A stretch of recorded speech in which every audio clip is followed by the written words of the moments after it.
যারা নামাজের ব্যাপারে যত্নহীন, অবহেলাকারী, বেপরোয়া থেকে তারা কারা? যারা নামাজের ব্যাপারে যত্নহীন, অবহেলাকারী, তারা কারা? রাসূল সাল্লাল্লাহু আলাইহি ওয়াসাল্লামকে জিজ্ঞেস করা হলো। তিনি বললেন, যারা সালাতের ওয়াক্ত চলে গেলে সালাত আদায় করে। আমি সবকিছু একসাথে করে নিব, অথবা একেবারে শেষ সময় পর্যন্ত অপেক্ষা করব, শেষ মুহূর্তে, তারপর এটা করে নিব। অবহেলা, গরিমসি করতেই থাকে। নামাজের ছোট বড় প্রতিটা অংশে অবহেলা। আপনারা হয়তো জেনে থাকবেন, কোরআনে একটা আয়াত আছে, আসলে বিভিন্ন জায়গাতেই আছে, আপনাদের একটু ধারণা দেওয়ার জন্য, যে সালাত আসলে আল্লাহ সুবহানাহু ওয়া তাআলার কাছে ঠিক কতটা মূল্য বহন করে। সালাত আসলে কি?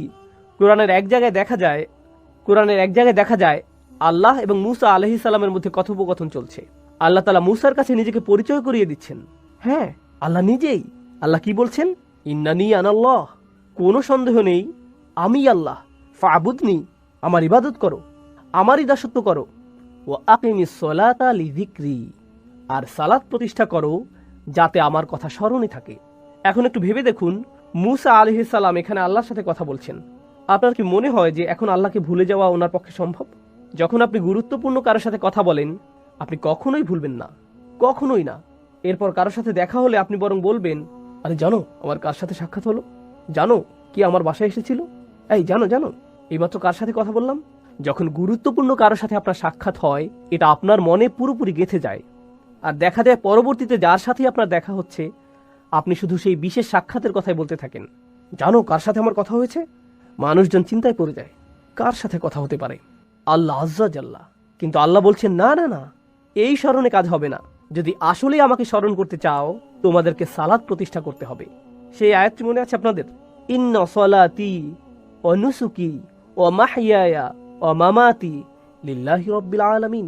সাধারণ অনুবাদ করলে যার অর্থ দাঁড়ায়, সন্দেহ নেই আমার সালাত, আমার কুরবানি, আমার জীবন, আমার মরণ শুধুমাত্র বিশ্বজগতের পালনকর্তা আল্লাহর জন্য।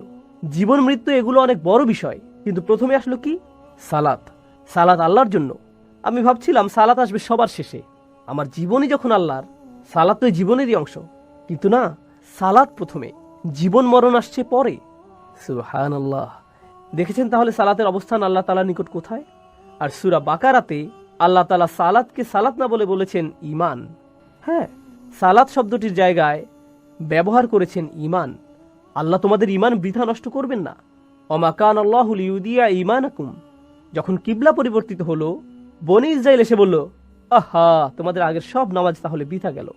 আল্লাহ বললেন, আল্লাহ কখনোই তোমাদের ঈমান বৃথা যেতে দিবেন না। এখানে কি নিয়ে আল্লাহ কথা বলছিলেন? সালাত। তাহলে যদি এটি আল্লাহর সাথে সম্পর্কিত হয়, আল্লাহর কাছে ঈমান আর সালাতের মধ্যে কোনো পার্থক্য নেই। আর হ্যাঁ, ঈমান আসলে কিসের প্রতীক? ঈমান কোথায় থাকে? এটার জায়গা কোথায়? এটা কি আমাদের চোখে, হাতে, কানে, জিহ্বা কিংবা মনে থাকে? কোথায় থাকে ঈমান? আমাদের হৃদয়ে। একইভাবে আমাদের সালাতও হৃদয়েই। আর এই অপরাধীদেরও আছে সালাত, কিন্তু সেটা উপস্থিত নেই কোথায়? তাদের হৃদয়ে। এজন্যই বলা হচ্ছে গফলাতুন, সাহুন, অমনোযোগিতা, অবহেলা করা, পাত্তা না দেয়া, আবার কিছুই যায় আসে না, এমন আচরণ। যখন কোনো কিছুর প্রতি আপনার গুরুত্ব থাকে না, কিছুর প্রতি আপনার আগ্রহ থাকে না, কোনো কিছুর প্রতি আগ্রহ হারানো, এই সমস্যার মূল কোথায়? হৃদয়ে। এটা তাদের প্রথম সমস্যা। সুবহানাল্লাহ। আল্লাহ আজ্জা জাল্লা সালাতে এই ধরনের সাহু থেকে আমাদের নিরাপদ রাখুক। আচ্ছা, এখন এটা নিয়ে কথা বলার পর আল্লাহ আজ্জা জাল্লা আরো বড় অপরাধের উল্লেখ করেছেন, আল্লাযীনা হুম ইরাউন। এই আয়াত নিয়ে আলোচনার আগে একটু বলতে চাই, ইমাম আশ-শাওকানী রাহিমাহুল্লাহর একটি উক্তি, এটা প্রথম যখন পড়েছিলাম আমার খারাপ লাগছিল আসলে। উক্তিটি হচ্ছে, আপনি যদি কখনো নামাজ পড়েন আবার কখনো নামাজ না পড়েন, তাহলে আপনি এই সাহিনদের অন্তর্ভুক্ত। আপনি নামাজের পূর্ব প্রস্তুতিমূলক কাজগুলোকে গুরুত্ব দেন না, আপনিও সাহুনের মধ্যে পড়েন। আপনি নামাজ পড়েন পাখির মতন, যেভাবে ঠুকরে ঠুকরে নুরি চঞ্চুতে নেয়। রাসূল সাল্লাল্লাহু আলাইহি সাল্লাম এভাবে সিজদার কথা উল্লেখ করেছেন। কিছু লোককে সিজদা করতে দেখে তারা ঠাস করে মাথা নোয়াতো, আবার দ্রুত মাথা তুলে ফেলত, আর তারা নামাজ ওয়াক্তের একেবারে শেষ মুহূর্তের জন্য অপেক্ষা করত। এটাও সাহুয়ার মধ্যে পড়ে। নামাজের ছোট বড় প্রতিটা অংশে অবহেলা। রুকুর জন্য এখনো পুরোপুরি মাথা নোয়ানোই হয়নি, সোজা হওয়ার সময় হয়ে গেছে। রুকু যদি একটু লম্বা সময় ধরে চলে, আপনার মনের মধ্যে কেমন একটা কষ্ট অনুভূত হয়, হঠাৎ আপনার ব্লাড প্রেশার বেড়ে যায়। তাই তাৎক্ষণিকভাবে অর্ধেক যাওয়ার আগে আবার সোজা অবস্থানে ফিরে আসতে হয়। সিজদায় কপাল ছোঁয়ানোর পূর্বেই দ্রুত আগের সোজা পজিশনে ফিরে আসা হয়। এটাকে ইংরেজিতে মজা করে বলা হয় হিট অ্যান্ড রান, ধুম ধুম ধুম। আর নামাজ শেষ, যত তাড়াতাড়ি শেষ করা যায়। ব্যাপারটা এরকম আর কি। নামাজ অনেকটা বাধার মতো আপনার প্রতিদিনকার রুটিনে। অনেক জরুরি কাজ আপনাকে সম্পূর্ণ করতে হয়, নামাজটা শুধু মাঝখানে চলে আসে। আপনাকে এই নামাজের জন্যই সৃষ্টি করা হয়েছিল ভাই। আপনার জীবন মরণের উল্লেখের আগে আল্লাহ তাআলা সালাতের উল্লেখ করেছেন। সালাতের জন্যই আপনাকে বানানো হয়েছে। এটা আপনার জীবনের সবচেয়ে গুরুত্বপূর্ণ কাজ। নবী রাসূলদের প্রতি প্রথম আদেশ ছিল এটাই। আমরা মনে করি নবী রাসূল তো হচ্ছেন তারা যারা মানুষদের শুধু আল্লাহর পথে ডাকবেন। সূরাতুল মুদ্দাসসিরের থেকে আমাদের এই বুঝ, যাও মানুষদেরকে সতর্ক করো। কিন্তু সূরা মুদ্দাসসিরের আগে আসে সূরা মুজাম্মিল। আর সূরা মুজাম্মিলে প্রথমে রাসূল সাল্লাল্লাহু আলাইহি ওয়াসাল্লামকে কি করতে বলা হয়েছে? সালাত। কুমিল লাইলা ইল্লা কলিলা, আগে নামাজ পড়ে নাও, দাঁড়াও, তারপর মানুষদেরকে সতর্ক করবে। সুবহানাল্লাহ, সৃষ্টিকর্তা থেকে সে কেমন বিধান যেটা আমরা পরোয়া না করে থাকতে পারি, অবহেলা অযত্নে পার করি। আল্লাহ বলেন সে তো এমন মানুষ, নামাজ পড়লো কি না পড়লো তাতে কিছুই যায় আসে না তার। পাঞ্জাবের ভাষায় বললে গাল্লি কই নেই, অর্থাৎ কোনো ব্যাপার না, এটা আর এমন কি, সব ঠিক আছে, এত বাড়াবাড়ি করার কি আছে এগুলো নিয়ে, আর এত শুধু মাগরিবের নামাজ, আরে ঠিক আছে, এখনো সময় আছে, সময় আছে তো। আর আপনি মনে মনে এভাবে বলতে থাকেন, নিজেকে বোঝাতে থাকেন। সুবহানাল্লাহ। যাই হোক, মুসলিমদের অন্ততপক্ষে তাদের প্রতিদিনকার কাজকর্ম, স্পেশালি তাদের সামাজিক কাজকর্মগুলো নামাজকে কেন্দ্র করে সাজানো উচিত। ইন্নাস সালাতা কানাত আলাল মুমিনিনা কিতাবাম মাওকুতা। কোনো সন্দেহ নেই সালাত বিশেষভাবে মুমিনদের ক্ষেত্রে এটা তো তাই যা তাদের নির্দিষ্ট সময় জুড়ে থাকে। ইন্নাস সালাতা কানাত আলাল মুমিনিনা কিতাবাম মাওকুতা। কোনো সন্দেহ নেই সালাত বিশেষভাবে মুমিনদের ক্ষেত্রে এটা তো এমনই যা তাদের নির্দিষ্ট সময় জুড়ে থাকে। এটাকে কেন্দ্র করে তাদের জীবন সাজানো হয়। আর আল্লাহ এখানে আল্লাযীনা আমানু বলেননি, তিনি বলেছেন আল মুমিনিন। আপনি যদি আসলেই বিশ্বাসী হন, অন্য সকল কিছু আসবে পরে, সালাত আসবে আগে। আপনি যদি হন শুধু আল্লাযীনা আমানু, যারা বাহ্যিক পরিচয় ইমানদার, আর হ্যাঁ এদের ভিতরে মুনাফিকরাও অন্তর্ভুক্ত কোরআনে, তাহলে হয়তো না। কিন্তু আপনি যদি তাদের মধ্যে গণ্য হতে চান যারা আসলেই বিশ্বাস করে, সালাতকে কেন্দ্র করেই আপনার বাকি কাজগুলো নির্ধারিত হবে, দিনের বাকি অংশ নির্ধারিত হবে। একটা বর্ণনা উল্লেখ করছি, পুরো বর্ণনাটি আপনারা তাফসীরে শাওকানিতে পাবেন। কাদের থেকে বর্ণিত হয়েছে তাই বলছি না, শুধু শেষের বর্ণনাকারীর নাম জেনে রাখুন। সাদ ইবনে আবি ওয়াক্কাস রাদিয়াল্লাহু তাআলা আনহু থেকে বর্ণিত, সাআলাতুন নবী সাল্লাল্লাহু আলাইহি ওয়াসাল্লাম আন কওলিহি ইন্নাল্লাযীনা হুম আন সালাতিহিম সাহুন। আর হ্যাঁ, এটা বাইহাকী রাহিমাহুল্লাহর সুনানেও আছে। কেউ কেউ বর্ণনাটির সত্যতা নিয়ে প্রশ্ন তুলেছেন, বাকিরা সহিহ বলে মেনে নেন। আর শাওকানি যারা সহিহ বলে তাদের দিকে ঝুঁকেছেন। আল্লাযীনা হুম আন সালাতিহিম সাহুন, রাসূলুল্লাহ সাল্লাল্লাহু আলাইহি ওয়াসাল্লামকে এই আয়াতের ব্যাপারে জিজ্ঞেস করা হয়েছিল, যারা নামাজের ব্যাপারে যত্নহীন, অবহেলাকারী, বেপরোয়া থেকে তারা কারা? যারা নামাজের ব্যাপারে যত্নহীন, অবহেলাকারী, তারা কারা? রাসূল সাল্লাল্লাহু আলাইহি ওয়াসাল্লামকে জিজ্ঞেস করা হলো। তিনি বললেন, যারা সালাতের ওয়াক্ত চলে গেলে সালাত আদায় করে। আমি সবকিছু একসাথে করে নিব, অথবা একেবারে শেষ সময় পর্যন্ত অপেক্ষা করব, শেষ মুহূর্তে, তারপর এটা করে নিব। অবহেলা, গরিমসি করতেই থাকে। আল্লাযীনা হুম ইউরাউন, এই আয়াতটি ব্যাকরণগতভাবে পরিপূর্ণ হয়ে যায় যদি শুধু বলা হয় আল্লাযীনা ইউরাউন। আসলে এটি যদি বলা হয় ওয়া ইউরাউন, তাহলেও পরিপূর্ণ হয়ে যায়। ব্যাকরণের দিক থেকে এটা তারপরেও সঠিক। কিন্তু আল্লাহ বলছেন আল্লাযীনা, তারপর তিনি বলছেন হুম, তারপর তিনি বলছেন ইউরাউন। এখানে এই বারবার উল্লেখ দ্বারা তাকবীহ, অর্থাৎ এর দ্বারা বোঝা যাচ্ছে আল্লাহ কতটা রাগান্বিত তাদের প্রতি। তারা যে শুধু অবহেলা করছে এমন নয়, যদিও এটাই অপরাধ হিসেবে যথেষ্ট। এর সাথে অবশেষে যখন তারা নামাজ পড়ে ইচ্ছার বিপরীতে গিয়ে, মানে তাদের সেই নামাজের সময় যখন হয়, তারা কি করে? এই লোকেরা তখন লোক দেখানোর জন্য নামাজ আদায় করে। হুম ইউরাউন, হুম শব্দটার আরও একটা ব্যবহার আছে এখানে। এটা ব্যবহৃত হয়েছে ইখতিসাস প্রদর্শনের জন্য। অন্যভাবে বললে, যেসব মানুষরা নামাজে অবহেলা করে তাদের জন্য এর পরবর্তী ধাপ, অর্থাৎ লোক দেখানোর উদ্দেশ্যে নামাজ আদায় সহজ হয়ে যায়। এই মানুষরা তাদের নামাজ তখনই একটু উন্নতির দিকে যায়, নামাজের গতি একটু ধীর হয়, রুকু 90 ডিগ্রি আর একটু কাছে আসে, তখন যখন মানুষ তাদের আশেপাশে থাকে। হ্যাঁ, শুধুমাত্র তখনই। এরা হচ্ছে এমন মানুষ। কিন্তু তাদের রোগের শুরু কোথায়? প্রথমে যখন তাদের নামাজটা ছিল একেবারে ফাঁকা, তারা এই ব্যাপারে আগ্রহী ছিল না। এটা কোনো গুরুত্বপূর্ণ বিষয় নয় তাদের কাছে। এটা তো এমন বিষয় যা সহজে এড়িয়ে যাওয়া যায়, বড় কিছুই না। প্রথমটি ঈমান, দ্বিতীয়টি সৎ কাজ। ইবনে তাইমিয়া রাহিমাহুল্লাহ বলেন, মানুষের সামনে দুটি বাধা আছে, যে জন্য তারা ঈমান ও সৎ কাজ থেকে নিজেদের নিমিত্ত রাখতে পারে না।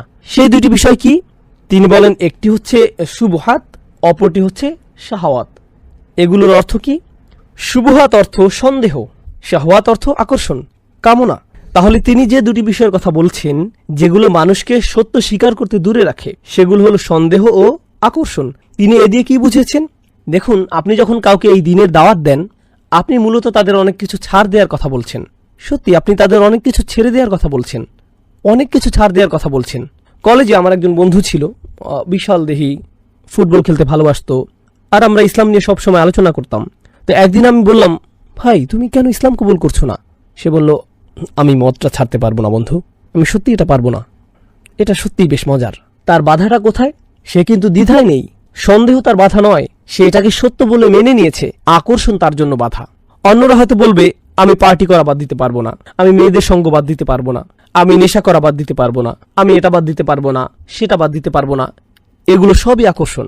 একদিকে আমরা পাই যারা বলে এটা সত্য, কিন্তু নিষিদ্ধ জিনিসের প্রতি টান আমার এতই বেশি যে আমি এটা বাদ দিতে পারবো না, এটা একটা সমস্যা। অন্যদিকে আরো সমস্যা আছে। এমন অনেকে আছে যারা আসলেই এর সত্যতার ব্যাপারে সন্দিহান, যারা আসলে এর সত্যতার ব্যাপারে সন্দিহান। তুমি কিভাবে জানলে যে তোমার ধর্মই একমাত্র সঠিক? আরো অনেক ধর্ম আছে, সেগুলো কি ভুল? সেই সব মানুষ কোথায় যাবে?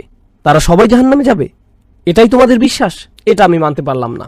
আমি খুব বেশি চিন্তিত নই, কিভাবে এটা একমাত্র সঠিক পথ? আচ্ছা, যদি এটাই একমাত্র সঠিক পথ হয়ে থাকে, তাহলে কেন সবাই এটা মানছে না? এই ধরনের নানা প্রশ্ন তার মাথায় ঘুরতে থাকে। এভাবে তারা কিসের মধ্যে পড়ে যায়? সন্দেহে। এটাই হলো মানুষের সন্দেহের বাধা। এই দুইটির যে কোনো একটি অবশ্যই আপনাকে দিন থেকে দূরে রাখছে, এই দুইটির একটি। আর এখানে বলে রাখি, বেশিরভাগ মানুষের সমস্যা কিন্তু সন্দেহের নয়, বেশিরভাগ মানুষের সমস্যা হলো আকর্ষণ। এরপর তারা যখন আকর্ষণে পড়ে যায়, তখন শয়তান তাদের কাছে এসে নতুন ভাইরাস ছড়িয়ে দেয়, সেটা হলো সন্দেহ। তাই যখন আপনি তাদের দিনের দাওয়াত দেন, তারা বলে আমি সন্দেহে আছি, কিন্তু আসল সমস্যা তাদের সন্দেহে না। আসল সমস্যা কোথায়? আকর্ষণে। অন্যভাবে বললে, একটা হলো সাইকোলজিক্যাল সমস্যা, অপরটা হলো ইন্টেলেকচুয়াল সমস্যা। আপনি একে আত্মার সমস্যা বলতে পারেন, অন্তরের ব্যাধি। এটাই হলো আকর্ষণ। অন্যদিকে বুদ্ধিবৃত্তিক সমস্যা, মনের সমস্যা, এটা হচ্ছে সন্দেহ। বেশিরভাগ মানুষ বুদ্ধিবৃত্তিক সন্দেহের কারণ দেখায়, আসলে এটা সত্যি নয়, এটা আসলে বাইরের ঢাকনা, এটা খোলস।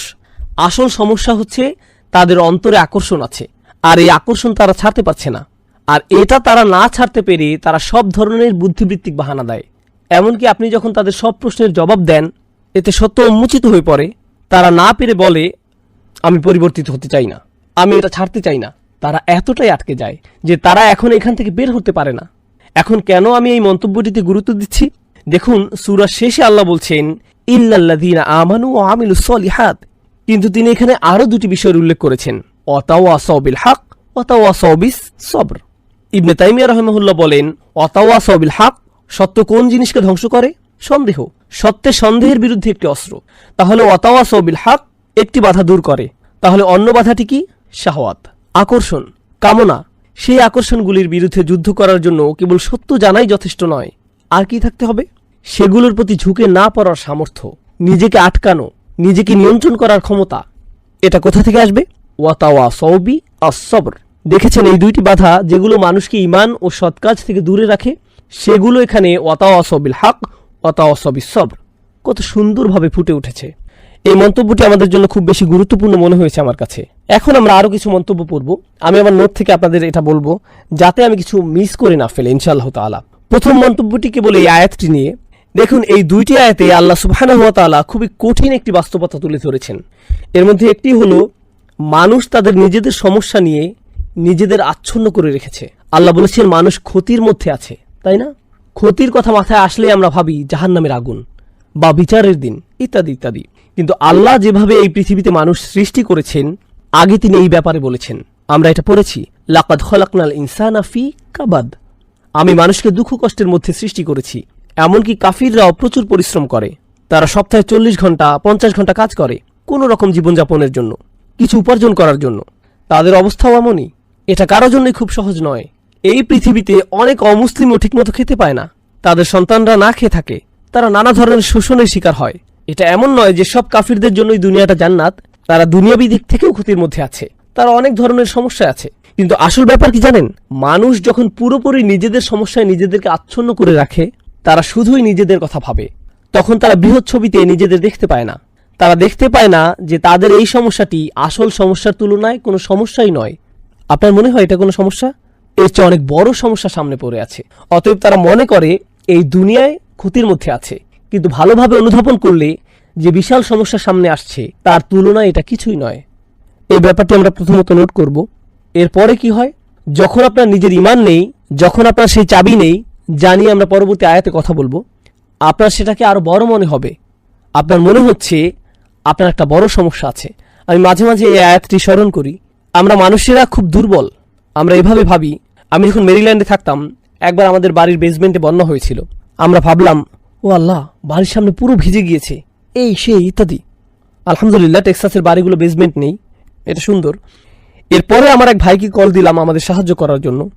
আমাদের খুবই খারাপ লাগছিল, আমার বাচ্চারা উপরতলায় ছিল, বাসার ইলেকট্রনিক্সের জিনিসপত্র আছে। তো সেই ভাই আসলেন, ভাইটি চমৎকার আলহামদুলিল্লাহ। তিনি সম্ভবত সোমালিয়ান ছিলেন, খুবই কাজের মানুষ। তিনি একটা ইসলামিক স্কুল ও একটি মসজিদে দেখাশোনা করতেন।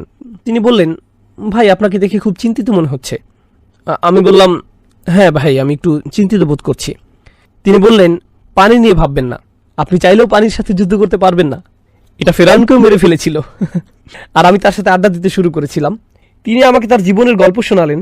সুবহানাল্লাহ, সুবহানাল্লাহ। তার বয়স ছিল তখন মাত্র 5 বছর, যখন তার গ্রামে শত্রু আক্রমণ করেছিল। আর তিনি একটা খড়ের গাদার পেছনে একটা গাধার আড়ালে লুকিয়েছিলেন। তিনি সেই বাচ্চা বয়সে বাড়ি থেকে বেরিয়েছেন। তার পুরো পরিবারকে হত্যা করা হয়েছে। তিনি ছিলেন তার পরিবারের একমাত্র বেঁচে যাওয়া সদস্য। মাত্র 5 বছর বয়স থেকে তিনি একাই বেঁচে আছেন। তিনি একাই প্রায় আফ্রিকার অর্ধেকটা ঘুরে বেরিয়েছেন। তিনি ইথিওপিয়ায় গিয়েছেন, সেখান থেকে খালিজে পৌঁছেছেন। তিনি একজন আলেমের সাথে কাজ শুরু করেন, কিছুটা ব্যবসা বাণিজ্য শেখেন, নিজে একজন ইঞ্জিনিয়ার হয়ে ওঠেন। অসাধারণ গল্প। আর যখন আমি তার গল্প শুনলাম, আমার মনে হলো, ভাই, আমার কোনো সমস্যাই নেই। আপনি আপনার নিজের সমস্যায় ডুবে থাকেন, আপনার সেটাকে অনেক বড় মনে হয়। এটা হলো মানুষের জন্য আরেকটি ক্ষতি। মানুষ নিজেদের সমস্যার দিকে তাকালে বুঝতে পারবে না সে যে সমস্যায় আছে তা অন্যদের সমস্যার তুলনায় কিছুই না। তার মধ্যে আল্লাহর প্রতি কৃতজ্ঞতা বোধ কাজ করবে না। আর যখন এমনটি হবে, মানুষ যখন প্রচণ্ডভাবে নিজেদের নিয়ে ব্যস্ত হয়ে পড়ে, তারা তাদের নিজেদের সমস্যা নিয়ে ব্যস্ত হয়ে পড়ে, তারা 3টি জিনিসের শিক্ষা থেকে বিমুখ হয়ে পড়ে। 3টি জিনিসের প্রতি আমি এখানে আলোকপাত করব। এর প্রথমটি হলো আল্লাহর সৃষ্টি থেকে পাওয়া শিক্ষা। তারা আল্লাহর সৃষ্টিগুলোকে চিহ্ন হিসেবে দেখে না, যা মানুষের জীবনের আসল উদ্দেশ্যের প্রতি স্মরণ করিয়ে দেয়। আপনার জীবনের আসল সমস্যাগুলো কি? টাকা পয়সার সমস্যা কোনো সমস্যাই না, স্বাস্থ্যগত সমস্যা কোনো সমস্যাই না, ইমানের সমস্যা আসলে অনেক বড় সমস্যা। তুলনা করতে চাইলে এটা অন্যান্য সমস্যার তুলনায় কোনো সমস্যাই না। আপনার হয়তো সামাজিক সমস্যা আছে, এটা কিছুই না। চাকরির সমস্যা কোনো সমস্যাই না। আমি শয়তানি করে বেড়াচ্ছি, নিজেকে বাঁচানোর জন্য আমাকে অবশ্যই ভালো কাজ করতে হবে। তুলনা করলে এটা অন্য সমস্যাগুলোর তুলনায় অনেক বড় সমস্যা। আর আল্লাহর আয়াত দেখে, আল্লাহর সৃষ্টি দেখে স্বাভাবিকভাবেই আপনার স্রষ্টার কথা মনে হতে হবে। আপনার মধ্যে কৃতজ্ঞতা বোধ জন্মাবে, আর আপনার জীবনের উদ্দেশ্যে স্মরণে আসবে। তারা এইসব সৃষ্টিকে একটা নিদর্শন হিসেবে দেখতে ব্যর্থ হয়। অন্যভাবে বললে তারা ইতিহাসের শিক্ষা নিতে জানে না। এটাই এই সূরায় বলা হয়েছে। যখন আল্লাহ বলেন ওয়াল আসর, আসর শব্দটি মনে করুন, এমন সময় যা ফুরিয়ে যায়। আপনি যদি শুধু ইতিহাসের দিকে তাকান, দেখতে পাবেন কত শত মানুষ ব্যর্থ হয়ে চলে গিয়েছে। তাদেরও সফল হওয়ার জন্য সময় ছিল, আর তারা তাদের সময়ের সদ্ব্যবহার করেনি। তারা ব্যর্থ হয়েছে, মারা গিয়েছে, আর তাদের সুযোগ শেষ হয়ে গিয়েছে। এরপর নতুন প্রজন্ম এসেছে নতুন সুযোগ নিয়ে, তারাও একইভাবে তাদের সময় হারিয়েছে, তারাও মারা গিয়েছে। আর এখন আমার সময় এসেছে, আমার সুযোগ আছে, আমি কোনোভাবেই এমন ভুল করব না যা আগের মানুষেরা করেছিল। তাই আল্লাহ বলছেন, আগের জাতি তাদেরকে দেয়া সুযোগ হারিয়েছে। আল্লাহ এখানে বিগত সব ঐতিহাসিক ঘটনাবলী কেবল একটি শব্দ ওয়াল আসর এটা দিয়ে তুলে ধরেছেন। সেটি হলো, যারা চূড়ান্ত ক্ষতির মধ্যে পড়েছে, তারা সবাই নিজেদের সময়ে সদ্ব্যবহার করতে ব্যর্থ হয়েছে। তারা দেরি করে ফেলেছে। মিন ক্বাবলি আন ইয়াতিয়া আযাবিন আলীম, কোনো আযাব আসার আগেই সময়ের সদ্ব্যবহার করে নাও। আর সবশেষে ওহীর নিদর্শনের ব্যাপারে বলবো, যখন আপনি নিজের সমস্যার ব্যাপারে বেশি চিন্তিত, আপনি কোরআনের দিকে তাকাতে ভুলে যান। আপনি ওহীর প্রতি আগ্রহ হারিয়ে ফেলেন। আপনি রাসূলুল্লাহ সাল্লাল্লাহু আলাইহি ওয়াসাল্লামের নির্দেশের কথা ভুলে যান। আমি কিভাবে আমার জীবন পরিচালনা করব, আমি সামনে কোন দিকে যাব, কারণ তখন আপনি শুধুমাত্র আপনার নিজের ক্যারিয়ার নিয়ে ভাবেন।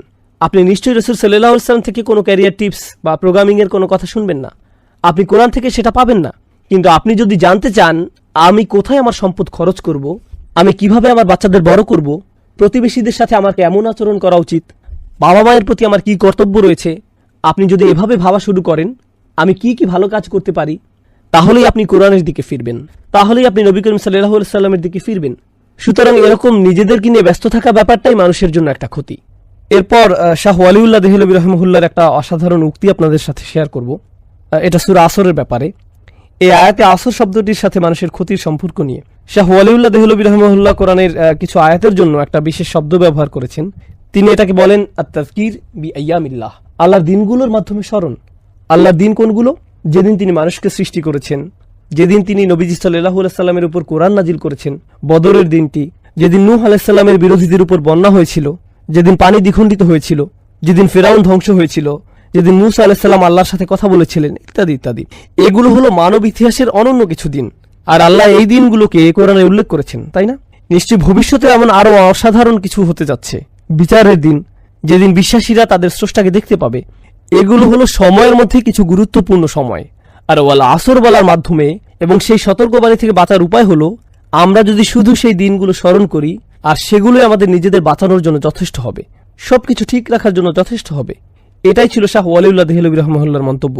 আর সবশেষে হাবিবুদ্দিন ফারাহির একটা চমৎকার মন্তব্য পড়তে চাই। তিনি বলেন, এই সূরার অন্যতম একটা শিক্ষা হলো, মানুষ যখন কোথাও ঘুরতে যায়, আপনি হয়তো কোনো ঐতিহাসিক জায়গায় গেলেন, মানুষ চীনের মহাপ্রাচীর দেখতে যায়, অথবা রোমের কোনো প্রাচীন নিদর্শন দেখতে যায়, কিংবা আলজেরিয়ায় রোমান সাম্রাজ্যের সেই অসাধারণ দুর্গ ও জাহাজ দেখতে যায়। মানুষ এগুলো দেখতে যায়, সেখানে গিয়ে তারা হাসি মুখে এগুলোর সাথে ছবি তুলে। কিন্তু এইসব নিদর্শন আসলে কিসের চিহ্ন? এগুলো ধ্বংস হওয়া জাতির চিহ্ন। কোনো কবর হলো একজন মানুষের মৃত্যুর চিহ্ন, কিন্তু সেই স্মৃতিচিহ্নগুলো একটি জাতির মৃত্যুর চিহ্ন। চিন্তা করে দেখুন, এগুলো হলো একটি পুরো জাতির কবর। সুতরাং আপনি যখন এগুলো দেখতে যান, আপনার স্মরণ করা উচিত কিভাবে এই লোকগুলো তাদের সময়কে কাজে লাগায়নি, আর তাদের সময় চলে গিয়েছে। তারা নিজেদের যত বড় শক্তিশালী ভাবুক না কেন, সময় হলো এমন শত্রু যাকে আপনি হারাতে পারবেন না। আপনি পৃথিবীর সমস্ত অস্ত্র দিয়েও এটা হারাতে পারবেন না, একে কোনোভাবেই আপনি হারাতে পারবেন না, তাই না? আর বিশ্বের এই সকল পরাশক্তি যারা ভাবে কে আমাকে ঠেকাতে পারবে, এমনকি আল্লাহ বিচারের দিনে তাদের বলবেন, তোমরাই কি তারা নও যারা গর্ব করত? মা লাকুম মিন জাওআন আলাম তাকুনু আকসামতুম মিনকুম, তোমরাই তো তারা যারা আগে প্রায়ই বলতে যে তোমাদের কোনো ধ্বংস আসবে না, আমরাই হব নাম্বার ওয়ান, কেউ আমাদের হারাতে পারবে না। আসলে সময় তোমাদের হারিয়ে দিয়েছে। তিনি বলেন, প্রাচীন নিদর্শন দেখতে গেলেও সূরা আসরের কথা স্মরণ হওয়া উচিত। অতএব কেউ যদি কোনো ঐতিহাসিক জায়গায় ভ্রমণে যায়, তাহলে সে যেন বলে ওয়াল আসর ইন্নাল ইনসানা লাফি খুসর। বুঝতে পারছেন? সুবহানাল্লাহ। এটা ছিল এই ব্যাপারে সর্বশেষ মন্তব্য। এখন আমরা ক্ষতি নিয়ে কিছু ব্যাপারে জানবো। আসলে বেশিরভাগই ইতিমধ্যে আলোচনা করা হয়েছে, কিন্তু এই পৃথিবীতে মানুষের দুর্ভোগ নিয়ে আমি একটু আলোচনা করতে চাই। আমরা ক্ষুধার্তদের কষ্ট, শোষিতদের দুর্ভোগ, দিন মজুররা কতটা কষ্ট করে তা নিয়ে আলোচনা করছি। আমরা মানুষেরা অন্য প্রাণীদের তুলনায় বেশি কষ্ট করি। চিন্তা করে দেখুন, শারীরিক কষ্টের বাইরেও আমাদের মানসিক কষ্ট আছে। কোনো সিংহ তার নাতি নাতনি নিয়ে ভাবে না, তার সেই বোধ নেই, সে এটা নিয়ে ভাবে না। পাখিরা তাদের অন্যান্য আত্মীয় স্বজন নিয়ে ভাবে না, তারা তাদের বাচ্চাদের নিয়ে কিছুদিন ভাবে, এরপর তারা তাদের মতো চলে। শুনে মনে হচ্ছে যে এটা আধুনিক সোসাইটির মতোই, তাই না? সাধারণভাবে যখন আপনার বাচ্চা কষ্ট পায়, আপনিও কষ্ট পান, তাই না? হয়তো আপনার বাচ্চার চেয়েও বেশি। এমনকি মানসিক কষ্ট মাঝে মাঝে শারীরিক কষ্টের চেয়েও বেশি হয়। আপনি হয়তো ভাবছেন, আর এগুলো হলো গরিব দুঃখীদের কষ্ট, ধনীদের ব্যাপারটি কেমন? তারা কি সুখী জীবন কাটায়? আসলে মোটেই তা নয়। বিশ্বের ধনী দেশগুলোতে আত্মহত্যার হার সবচেয়ে বেশি, এমনকি আমেরিকাতেও। দেশের সবচেয়ে ধনী অঞ্চলগুলোতে আত্মহত্যার হার বেশি। যে দরিদ্র কৃষক হয়তো দিনে 2 বেলা ঠিকমতো খেতে পায় না, রাতে শান্তির ঘুম দেয়, কিন্তু যার কোটি কোটি টাকা আছে, তার হয়তো 6টা বেডরুম আছে, যেখান থেকে সে বাছাই করবে কোথায় সে ঘুমাবে, সে রাতে ঘুমাতে পারে না, তার অ্যান্টি ডিপ্রেশনের ওষুধ খেতে হয়, সে মানসিকভাবে মরে যাচ্ছে। অতএব সবাই কোনো না কোনো ক্ষতির মধ্যে আছে, সবাই কোনো না কোনো সমস্যা আছে, প্রত্যেকেরই আছে। আর আল্লাহ আজ্জা ওয়া জাল্লা এই সূরায় কেবলমাত্র চূড়ান্ত ক্ষতির থেকে বাঁচার ভরসা দেননি, যা হলো আখিরাত। আখিরাত হলো চূড়ান্ত ক্ষতি, জাহান্নামের আগুন। আল্লাহর সামনে দাঁড়িয়ে আপনার নিজের কাজের বর্ণনা দেয়া, সেটাই হলো চূড়ান্ত ক্ষতি। বরং তিনি এই দুনিয়ায় কিভাবে ক্ষতি থেকে বাঁচা যায় সেটাও বলে দিয়েছেন। কিভাবে ডিপ্রেশন থেকে বাঁচা যায়, কিভাবে অস্বস্তি থেকে বাঁচা যায়, কিভাবে ভয় শোষণ থেকে বাঁচা যায়, তিনি আমাদেরকে এই সব কিছুর সমাধান দিয়েছেন এই আয়াতে। ইল্লাল্লাযীনা আমানু ওয়া আমিলুস সলিহাত। আমরা যখন এই সমাধানটি ভালোভাবে বোঝার চেষ্টা করব, এটা শুধু আখিরাতের সমাধান নয়, এটা দুনিয়ারও সমাধান। কারণ দিন শেষে মানুষের চরম ক্ষতি আখিরাতে হলেও দুনিয়াতে অনেক ক্ষতি হয়ে থাকে, এখানেও ক্ষতি হয়। আর আল্লাহ তাআলা এই অনন্য সূরাটিতে দুটির সমাধানই একসাথে দিয়েছেন। আল্লাহ তাআলা বলেন, ইয়া আইয়ুহাল ইনসান ইন্নাকা কাদিহুন ইলা রাব্বিকা কাদহান ফামুলাকিহ। অসাধারণ আয়াত। ওহে ভুলমনা মানুষ, তুমি ধীরে ধীরে এগিয়ে যাচ্ছ, তুমি ক্রমশই এগিয়ে যাচ্ছ। তুমি এটা পছন্দ করো বা না করো, তুমি ক্রমশই আল্লাহর দিকে এগিয়ে যাচ্ছ, আর তুমি অবশ্যই তার সাথে সাক্ষাৎ করবে। তুমি যাই ভাবো না কেন, তুমি এর কোনো প্রস্তুতি নিয়েছো বা নাওনি, তুমি গুরুত্ব দাও বা না দাও, তুমি এটা শুনতে চাও কিংবা না চাও, প্রতি মুহূর্তে তুমি তার সাথে দেখা করার দিকে এক ধাপ করে এগিয়ে যাচ্ছ। প্রতিটি দিন পার হচ্ছে আর তুমি তার সাথে দেখা করার জন্য একটু একটু করে এগিয়ে যাচ্ছ। তুমি পাপের মধ্যে তোমার জীবন কাটাতে পারো, পার্টি করে তোমার সময় কাটাতে পারো, যেন কোনো আগামীকাল নেই। আসলে আগামীকাল বলে কিছু আছে এবং সেটা আসছে, আর তখন তুমি তার সাথে দেখা করবে। অতএব এটাই হলো সেই অসাধারণ শিক্ষা যা এই সূরায় অন্তর্নিহিত আছে। এখন আমি আপনাদের এই দুইটিকে একত্রিত করে বলবো। একটি হলো দুনিয়ার ক্ষতি, অপরটি হলো আখিরাতের ক্ষতি। এই দুনিয়া হয়তো কেউ বলবে, ভাই আমার যদি একটা ভালো চাকরি থাকতো, আমার যদি গাড়ি থাকতো, আমি যদি এই মেয়েটিকে বিয়ে করতে পারতাম, আমার যদি এটা থাকতো, আমার যদি সেটা থাকতো, আমার যদি এই সমস্যা না থাকতো, আমার যদি সেই সমস্যা না থাকতো। আর আখিরাতে কি হবে? ইয়া লাইতানি কুনতু তুরাবা, হায় আমি যদি ময়লা হতাম। আপনি কি অবস্থাটা বুঝতে পারছেন? সুবহানাল্লাহ। আপনি কি মনে করেন এই দুনিয়ার সমস্যাগুলো অনেক বড়? বিশাল বড় সমস্যা আসছে। সুবহানাল্লাহ। আপনি যদি মানুষের এই ক্ষতি অনুধাবন করতে পারেন, তাহলে আপনি ইন্নাল ইনসানা লাফি খুসর এটা অনুধাবন করতে পারবেন। এখন আমরা এই সূরার শেষ আয়াতটি পড়ব ইনশাআল্লাহ তাআলা। মনে রাখবেন এই সব কিছু আসলে একটি বাক্য। এই পুরো সূরাটি আল আসর ইন্নাল ইনসানা লাফি খুসর ইল্লাল্লাযীনা আমানু ওয়া আমিলুস সালিহাত ওয়া তাওয়াসাউ বিল হক ওয়া তাওয়াসাউ বিস সবর। ভাষাগতভাবে এটি আসলে একটি বিবরণ, একটি আলোচনা, এগুলো বিচ্ছিন্ন নয়। আমরা এতক্ষণ যে ব্যতিক্রমী গুণগুলো নিয়ে আলোচনা করেছি, এমন মানুষ সবসময় সংখ্যায় কম হয়, আর এই ব্যতিক্রমী গুণগুলো যাদের মধ্যে থাকে না, এরা সবসময় সংখ্যায় বেশি থাকে। অন্যভাবে বললে, যারা ক্ষতির মধ্যে আছে এরাই সংখ্যায় বেশি, আর যারা সফল মানুষ তাদের সংখ্যা কম। সমাজের আরেকটা ব্যাপার আমাদের জানা প্রয়োজন। আসলে এভাবেই পৃথিবী চলে। বেশিরভাগ মানুষ ভালো মন্দ নির্ধারণ করে, বেশিরভাগ মানুষ সমাজের গতি প্রকৃতি ঠিক করে, বেশিরভাগ সমাজের আদর্শ রূপ নির্ধারণ করে। মনোবিজ্ঞানে স্বাভাবিক আচরণকে কিভাবে ব্যাখ্যা করা হয় জানেন? স্বাভাবিক আচরণ তাকে বলা হয় যা সবাই করে, আর অস্বাভাবিক আচরণ বলা হয় তাকে যা অন্যরা করে না। অন্যভাবে বললে, সবাই একদিকে গাড়ি চালাচ্ছে আর আপনি অন্যদিকে গাড়ি চালাচ্ছেন, আপনি ভুল করছেন। অস্বাভাবিক আচরণ। ধর্মীয়ভাবে বিষয়টি মোটেও এমন নয়। আপনি এমন একটি সমাজে থাকেন যেখানে সবাই কিছু কাজ একভাবে করে। আপনি হয়তো চাকরিতে গেলেন, সেখানে সবাই কিছু কাজ করে, কিন্তু আপনি মুসলিম হলে আপনি সেই কাজগুলো করতে পারবেন না। তাহলে এবার ভাবুন, তারা আপনাকে কিভাবে নেবে? শুধু মুসলিম নয়, বরং অদ্ভুত, অস্বাভাবিক। আপনি মিশতে পারছেন না। এই লোকটি একটু কেমন যেন, রুমের কোনায় গিয়ে লোকটি কি করছে? সে এইসব খাবার খাচ্ছে না কেন? কি মজাদার খাবার এগুলো। সে চলে গেল, সে কেন পার্টিতে আসলো না? সে কেন সেই মেয়েটিকে এড়িয়ে গেল? সে কেন এরকম করে? তারা এটা বুঝতে পারে না, তারা মনে করে এটা অদ্ভুত। আর বলে রাখি, যখন আপনাকে প্রতিনিয়ত অদ্ভুত হিসেবে দেখা হয়, আপনার উপরে এর প্রভাব পড়ে। আমি তো অদ্ভুত হয়ে থাকতে চাই না, আমি চাই না আমাকে এভাবে দেখা হোক। তখন কি হয় ভাবতে পারেন? যদিও বেশিরভাগ মানুষই ক্ষতির মধ্যে আছে, আপনিই ছিলেন সফলতার মধ্যে, তারা আপনাকে বুঝিয়ে ফেলে যে আপনি আসলে ক্ষতির মধ্যে জীবনযাপন করছেন। আপনার আসলে বাকিদের মতো হওয়া উচিত। তারা আপনাকে মানসিকভাবে বুঝিয়ে দেয়, ভাই এভাবে থাকাটা কঠিন হয়ে যাচ্ছে, তুমি এভাবে থাকতে পারবে না। এখানে সবাই যার যার জীবন উপভোগ করছে, আমি কেন এই অদ্ভুত জীবনযাপন করছি? তাহলে সমস্যাটা শুধু ঈমান আনাতেই সীমাবদ্ধ নয়, বেশিরভাগ মানুষই ক্ষতির মধ্যে আছে, এটাও আমাদের জানা প্রয়োজন। কারণ বেশিরভাগ মানুষের একটা শক্তি আছে। আমার শিক্ষক মাঝে মধ্যে স্রোতের অনুকূলে সাঁতার কাটার একটা উদাহরণ দিতেন। সকল মাছ একদিকে যাচ্ছে, অপরদিকে একটা বা দুইটা মাছ স্রোতের প্রতিকূলে যাওয়ার চেষ্টা করছে।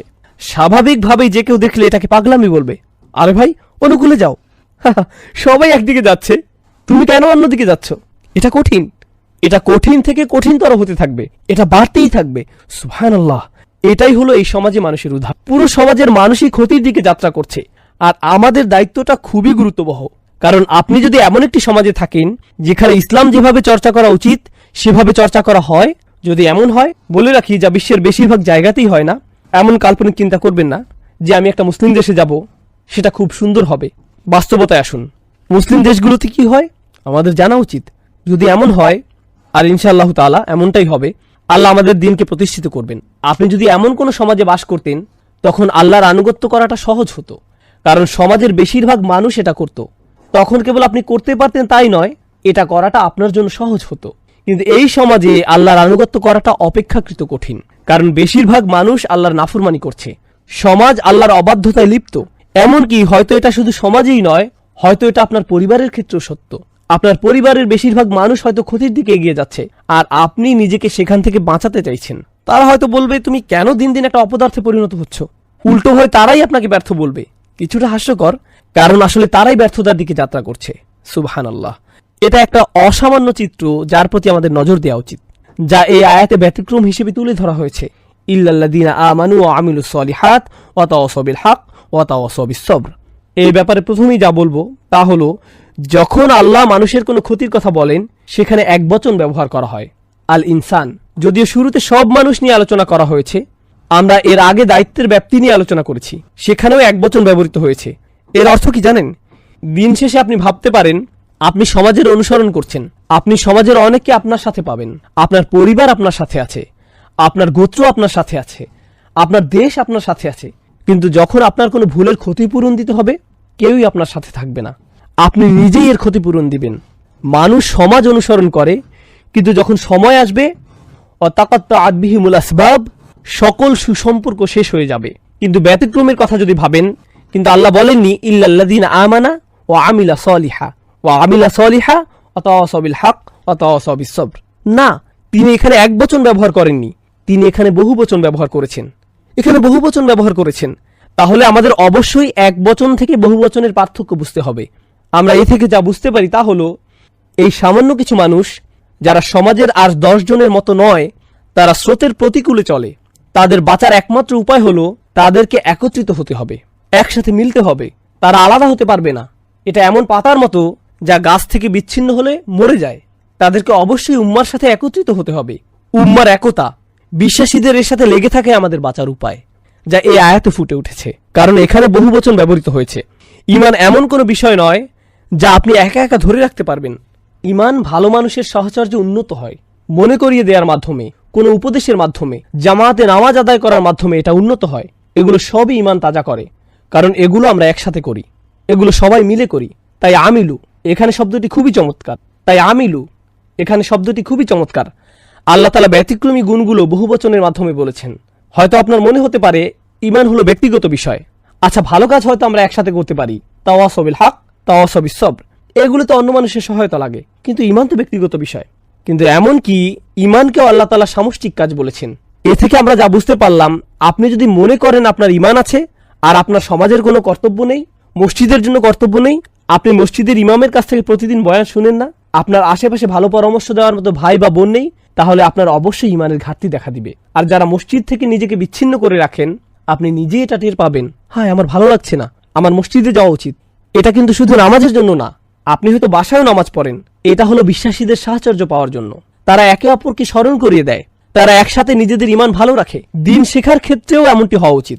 আপনি যদি বসে একটি আলোচনা শোনেন, আপনি হয়তো উপকৃত হবেন, কিন্তু যখন ভাই বোন মিলে একসাথে শুনবেন, এটা আসলে বেশি উপকার দেয়, এটা ঈমানকে বেশি তাজা করে। আপনি যদি দেখেন অনেক মানুষ একসাথে কোনো প্রোগ্রামে জমায়েত হয়েছে, এটাই একটা অনেক বড় প্রেরণা। ভাই, আমার এমন জায়গায় আরো বেশি আসা উচিত। আপনি হয়তো সেখানে কাউকে চেনেনও না ঠিক মতো। লা ইলাহা ইল্লাল্লাহর একটা শক্তি আছে, যেটা একে অপরকে মিলিয়ে দেয় আর শক্তি সঞ্চয় করে। এমন ভালোবাসা আর সহমর্মিতা আমাদের থাকা উচিত। তাহলে এটা হলো একবচন থেকে বহুবচনে যাওয়ার ব্যাপারটি। এখানে আরেকটি লক্ষণীয় ব্যাপার হলো ইল্লাল্লাযীনা আমানু। আল্লাহ আযজা ওয়া জাল্লা এই আয়াতে ঈমানের কোনো যোগ্যতার কথা বলেননি। আল্লাযীনা আমানু বিল্লাহি ওয়া মালাইকাতিহি ওয়া কুতুবিহি ওয়া রুসুলিহি ওয়া ইয়াউমিল আখিরি, কিছুই না। তিনি বলেননি তারা আল্লাহকে বিশ্বাস করে, বিচার দিনে বিশ্বাস রাখে, কিছুই না। তিনি শুধু বলেছেন তাদের ঈমান আছে। এরা কারা? এটা কেমন ঈমান? এখানে কোরআনের নিজস্ব দৃষ্টিভঙ্গিতে ঈমানের বিভিন্ন রূপ রয়েছে, যেগুলো শুনে বিশ্বাস করতে হয়। প্রথমত আমরা জানবো ঈমানের কিছু ফল আছে সে সম্পর্কে। শুধুমাত্র ঈমানের ফলগুলো নিয়ে আপনি কিভাবে জানবেন যে আপনার ঈমানের স্বাদ কেমন লাগতে পারে? মূলত ঈমানের ফল হচ্ছে প্রশান্তি অনুভব করা। এর অন্তর হলো প্রশান্তি। আমরা পড়েছি যে মানুষ ক্ষতির মধ্যে ডুবে আছে। মানুষের কি কি ধরনের ক্ষতি হতে পারে? স্বাস্থ্যের ক্ষতি, সম্পদের ক্ষতি, প্রিয়জনকে হারানো, তাই না? এই দুনিয়ায় এই জাতীয় ক্ষতিই মানুষ সম্মুখীন হয়, অস্বস্তি লাগা। কিন্তু আপনার যদি ঈমান থাকে, তখন আপনি জানেন যে এই দুনিয়াটা চিরস্থায়ী নয়, এই দুনিয়াটা হলো ক্ষণস্থায়ী। আর আল্লাহ তাআলা আখিরাতে যা রেখেছেন তার তুলনায় এই দুনিয়াটা কিছুই না। মাতাউদ দুনিয়া ফিল আখিরাতি ইল্লা কলিল। না, আসলে হায়াতুদ দুনিয়া, এটা হবে মাতাউল হায়াতুদ দুনিয়া ফিল আখিরাতি ইল্লা কলিল। এটা সূরা তাওবায় আছে। তিনি বলেন এই দুনিয়ায় কি এমন আছে, আখিরাতের তুলনায় এর কার্যকারিতা কতটুকু? খুবই সামান্য। আপনি যদি সত্যি সত্যি এটা বিশ্বাস করেন, আপনার যদি এতে ঈমান থাকে, আপনার যদি ফামা উতিতুম মিন শাইইন ফামাতাউল হায়াতুদ দুনিয়া এতে ঈমান থাকে, আপনাকে যাই দেয়া হোক না কেন সেটা দুনিয়াবি জিনিস। এই আয়াতটিতে আল্লাহ বলেন তোমার যা আছে, না তোমাকে যা দেয়া হয়েছে, ফামা উতিতুম তোমাকে যা দেয়া হয়েছে, আপনাকে যখন কোনো কিছু দেয়া হয় যা আসলে আপনার নিজের নয়, এটা আসলে যে আপনাকে এটা দিয়েছে তার। সুতরাং যখন এটা আপনার কাছ থেকে নিয়ে নেওয়া হয়, আপনি বলেন আসলে এটা তো আমার শুরু থেকেই ছিল না, কারণ তিনি আমাকে এটা দিয়েছিলেন, তার এটা নিয়ে নেওয়ার অধিকার আছে। যখন এটা আপনার নিজের আর সেটা হারিয়ে ফেলেন, আপনি বলেন ভাই আমি বিশ্বাস করতে পারছি না যে আমি আমার টাকা হারিয়ে ফেলেছি, আমার বাড়ি, আমার গাড়ি, আমার বাচ্চা, আমার স্ত্রী।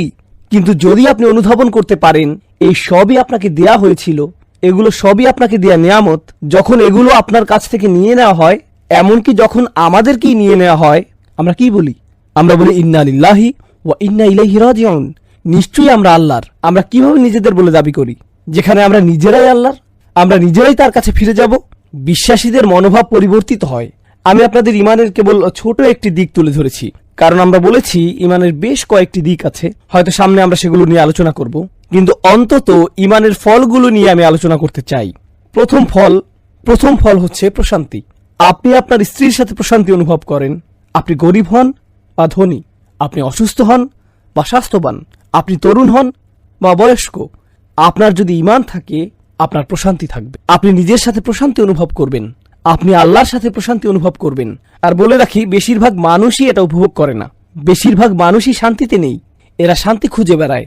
আপনি কি মনে করেন যে মানুষ কেন একটা মুভি দেখা শেষ করে সাথে সাথে আরেকটা নিয়ে বসে? তারা প্রশান্তি পেতে চায়, আনন্দ, মজা, তাদের অন্তরটা একটু শান্তি পেতে চায়। কেন তারা একটা গাড়ি কিনে আরেকটার পেছনে ছোটে, একটা বাড়ি কিনে আরেকটার পেছনে ছোটে? আমরা এমন কেন করি? কারণ আমাদের অন্তর শান্ত নয়। কিন্তু আল্লাহ বলেন আলা বিযিকরিল্লাহি তাতমাইন্নাল কুলুব, আল্লাহর স্মরণের মাধ্যমে এই অন্তরগুলো প্রশান্ত হয়, শান্ত হয়। এটাই হলো ঈমানের আসল ফল। আর যখন আপনার এটা আছে, আপনার কোনো ক্ষতি নেই, কোনো ক্ষতি নয়। আরেকটি বাস্তব জীবনের উদাহরণ দিচ্ছি, এরপর আমরা সামনে আগাবো ইনশাআল্লাহ তাআলা। যে ঘটনাটি বলছি এটা আমার একটা বন্ধুর ঘটনা। সে নিউ অরলিন্সে থাকে। আমার এই বন্ধুটির বড় একটা গাড়ির ব্যবসা ছিল, তার দোকানে বেশ দামি গাড়ি ছিল। সে মুসলিম পরিবারের, তার এই সকল গাড়ির জন্য সে নগদ টাকা নিত, ব্যাংকের ঝামেলা সে পড়তে চায়নি। জার্মান গাড়ি, দামি জাপানি গাড়ি। তার দোকানটা পাম গাছে ঘেরা খুব সুন্দর একটা জায়গায় ছিল। প্রতি মাসে সে লক্ষ লক্ষ টাকার গাড়ি বিক্রি করত, ব্যবসা ভালোই চলছিল। এরপর ক্যাটরিনা ঝড় আসলো, ঝড়ে পুরো ব্যবসা পানিতে তলিয়ে গেল। একটা মাত্র গাড়ি বেঁচেছিল, সম্ভবত LS 400, উন্নত লেক্সাস। আমি যখন তার ও তার বাবার সাথে দেখা করতে গেলাম, সে তখন সেই লেক্সাসে করে পিজা ডেলিভারি করছিল, এটাই ছিল তার চাকরি। এখন আপনি ভাবুন সে কোথায় থেকে কোথায় গেল, কেমন ধরনের জীবনযাপন, কেমন ধরনের আর্থিক লেনদেন থেকে কেমন ধরনের জীবনে সে প্রবেশ করলো, যেখানে সে পিজা ডেলিভারি করে, একটা পিজা রেস্টুরেন্টে কাজ করে, কিন্তু তার মুখে বড় একটা হাসি ছিল। আমি তার দিকে তাকালাম। ভাই, মানুষ এই ধরনের ব্যবসায়িক ক্ষতির মুখে পড়লে মানুষের ঠিকমতো খাওয়া দাওয়া হয় না, তারা আত্মহত্যা করে, তারা মাটিতে লুটিয়ে পড়ে, তারা এটা একেবারেই নিতে পারে না, তারা এটা নিতেই পারে না। কিন্তু এটা কিসের হাসি? সে বলল, যখন ব্যবসা ভালো চলছিল আমাদের মসজিদে যাওয়ার সময়টুকু ছিল না, আমি আমার বউকে ঠিকমতো দেখতাম না, বাচ্চাদের সাথে দেখা হতো না। এখন সুবহানাল্লাহ, আমরা প্রতি ওয়াক্তের নামাজ মসজিদে পড়ি, থাকার জন্য মাথার উপর ছাদ আছে, প্লেটে খাবার আছে, আমরা কেন অখুশি হব? আমাদের কৃতজ্ঞ হওয়া উচিত। সুবহানাল্লাহ, ঈমান থাকলে এটা কোনো ক্ষতিই না, এই ধরনের ক্ষতিও কোনো ক্ষতি না। কিন্তু আপনার যদি ঈমান না থাকে তাহলে এটা একটা ক্ষতি। এরপর আপনি পড়ে যাবেন, আপনি বাঁচতে চাইবেন না। মানুষ আত্মহত্যা করতে চায় কারণ সে এই মেয়েকে বিয়ে করতে চায়, কিন্তু সে তো অন্য একজনকে বিয়ে করেছে। এরপর সে ব্রিজ থেকে লাফ দেয়। সত্যিকারের ঘটনা, 90-এর দশকে নিউ ইয়র্কে ঘটেছিল। একজন এক মেয়েকে বিয়ে করতে চেয়েছিল, সে অন্য একজনকে বিয়ে করে, ফলে সে ব্রুকলিন ব্রিজ থেকে লাফ দিয়ে আত্মহত্যা করে, নিজেকে শেষ করে দেয়। খুবই দুঃখজনক ঘটনা। কখন এমনটি ঘটে? যখন আপনি আল্লাহ ছাড়া অন্য কিছুকে প্রাধান্য দেন। আর আল্লাহকে প্রাধান্য দিলে আপনার অন্তরে প্রশান্তি আসবে। আর এটা ততক্ষণ আসবে না যতক্ষণ আপনার ঈমান নেই। এটা ক্ষতি থেকে বাঁচিয়ে দিবে। ইল্লাল্লাযীনা আমানু, এটাই প্রথম বিষয়। এরপর আল্লাহ বলেন ওয়া আমিলুস সলিহাত। আমি যেভাবে আমার নোটটি সাজিয়েছি, আমি প্রথমে কঠিন শব্দগুলো নিয়ে বলবো আর সাথে কিছু মন্তব্য যোগ করব, এরপর পুরো আয়াতে প্রকাশ করব এবং শিক্ষাগুলো নিয়ে আলোচনা করব। তবে শুরুতে আমরা এর শব্দগুলো নিয়ে আলোচনা করি। ওয়া আমিলু, আমল শব্দটি আরবিতে ফেইলের সমার্থক। একটি হলো আমল, অপরটি হলো ফেল। আমল হলো সচেতনভাবে করা কোনো কাজ, কিন্তু ফেল অসচেতনভাবে করা কোনো কাজ। উদাহরণস্বরূপ, আমি এখন শ্বাস নিচ্ছি, এটা আমল নয়, ফেল। আমি হাঁটছি, এটা ফেল হতে পারে, কারণ আমি প্রতি কদমে এটা নিয়ে ভাবছি না। আপনি হাঁটতে গেলে বলেন না, হে সামনে আগাই, আপনি এটা করেন না। এটা বলতে গেলে অসচেতন ভাবেই করা কাজ। যখন আপনি চোখ খোলেন সেটা কোনো আমল নয়, সেটা ফেল। কিন্তু যখন আপনি কারোর সাথে কথা বলেন, যখন আপনি কাজে যান, যখন আপনি গাড়ি চালান, যখন আপনি প্রয়োজনীয় জিনিসপত্র কেনেন, এগুলো সবই আমল। কারণ এগুলো সবই সজ্ঞানে সচেতনভাবে করা কাজ। আপনি এটা নিয়ে ভেবেছেন, তারপর করেছেন। সুতরাং এখানে আল্লাহ আজ্জা ওয়া জাল্লা আমাদের বুঝিয়েছেন আমাদের প্রত্যেকটি কাজের জন্য জবাব দিতে হবে যা আমরা সচেতনভাবে করি, কারণ এগুলোই হলো আমাদের আচরণ। বলে রাখি, আমাদের দিনে সবার প্রতি অনুগ্রহ করা হয়েছে। এমন অনেক মানুষ আছেন যাদের নিজেদের সচেতনতার উপর কোনো নিয়ন্ত্রণ নেই, তারা নিজেদের বিবেচনা বোধ হারিয়ে ফেলেন, তাদের বিভিন্ন মানসিক সমস্যা থাকে। আমাদের দিনে তারা হলেন গায়রে মুকাল্লাফ, তাদেরকে তাদের আচরণের জন্য জবাব দিতে হবে না। কিন্তু আমল শব্দ দিয়ে সচেতনভাবে করা কাজ বোঝায়। আর এরপর এসেছে আমিলুস সলিহাত। সলিহাত শব্দটি মূলত একটি বিশেষণ। এটি সালাহা শব্দ থেকে এসেছে, যেটার অর্থ হলো মিলিয়ে দেয়া বা সংশোধন করা। এটা খুবই শক্তিশালী একটা শব্দ। এইটা দিয়ে দুইটা জিনিস বোঝায়। এখন আমার ভয় হচ্ছে সম্ভবত আমরা আজকে সূরা আসর শেষ করতে পারবো না, এরপরে আরো একটা সেশন লাগবে ইনশাআল্লাহ তাআলা, আরেকটি সেশন লাগবে। যাই হোক, আর সলিহাত শব্দটি মূলত একটি বিশেষণ। আল্লাহ বলেন তারা ভালো করে। সহজ অনুবাদ করলে ভালো। বাংলায় ভালো শব্দটি মূলত একটা বিশেষণ, আর বিশেষণের একটা বিশেষ্য প্রয়োজন হয়, ভালো কাজ। বিভিন্ন অনুবাদে আমরা দেখি আর তারা ভালো কাজ করে। এখানে সালেহ শব্দটি দিয়ে ভালো বোঝানো হয়, তাহলে কাজ শব্দটি কোথায়? এটা আরবিতে নেই। থাকলে এমন হতো ও আমিলু আল আমালা as-সলিহাত। যদি আমল শব্দটি সেখানে থাকতো, কিন্তু এটা উজ্জ আছে, এটা মাহজুফ, এটা এখানে ইঙ্গিত করা হয়েছে। এখন এখানে যে বিষয়টিতে আলোকপাত করতে চাই তা হলো কয়েকটি বিষয়। প্রথম বিষয়টি হলো আমল। আরবিতে এই শব্দটিকে বলা হয় জমাই মুকাসসার। এটা হলো ভগ্ন বহুবচন, আর ভগ্ন বহুবচনে স্ত্রীবাচক বিশেষণ ব্যবহার করতে হয়। আমি এখানে কিছুটা বিস্তারিত আলোচনা করছি, তবে আপনারা একটু পরেই এর সুবিধাটুকু বুঝতে পারবেন ইনশাআল্লাহ তাআলা।